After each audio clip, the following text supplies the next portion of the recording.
How you doing? Judges. How are you doing, judges?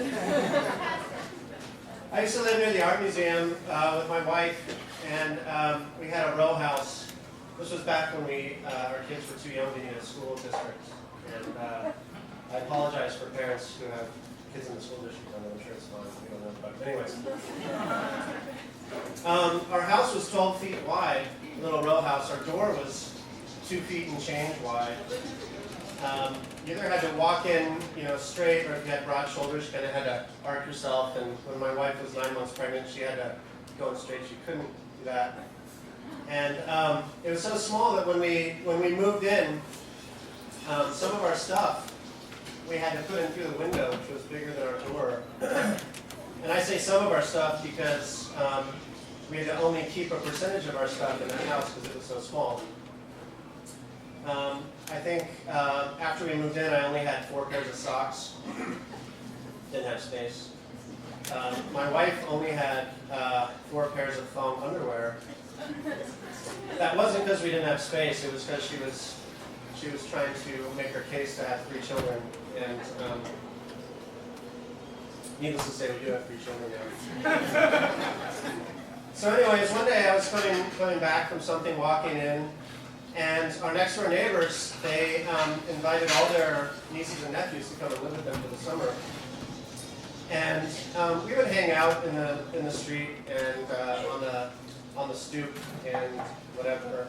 Mostly drink beer, but hang out with people, play in the street. So I knew them. And one day, the little boy who's in middle school had this bike that didn't work, and he was trying to fix it. And I used to work in a bike shop. But of course, I don't have any of my tools because my house is so small. I think I had maybe 2 Allen wrenches. That was all I was left with. And I felt bad for this kid because I noticed that it was Father's Day, and I don't know, no one was helping him. So I went to the hardware store, got some tools, and fixed his bike, and felt good about that. So then later that summer, he knocked on my door one day and said, I'm just cleaning up the street, can I borrow a broom? And I was like, yeah, borrow a broom, clean up the street, that's awesome. I gave him some money and a broom. And then he gave it back, and then I think nightly we would go to the community pool and swim, and we came back, and I noticed that my laptop was gone. And up in my room, which was also my office, because we didn't have a lot of space, of course, there was a camera on the desk, there were DVDs and CDs, but the only thing I was missing was a laptop. I didn't think anything of it. The cops came, took some fingerprints, couldn't figure it out. And a month later, I went to the ATM to take out $100. I should have had $1,000 in my account. It was empty. So I looked at my bank record, and $40 a day had been taken out every day for the last month. Anyone who's a math major, don't do the math. It was like 1,000. I don't know. Whatever. It doesn't matter. That's not the lie. That's not the lie. So I called the bank, and I'm on the phone with them, and every day money was taken out, and I guess I wanted to file a claim, so they have to go through every line item and ask you if it's your charge or not.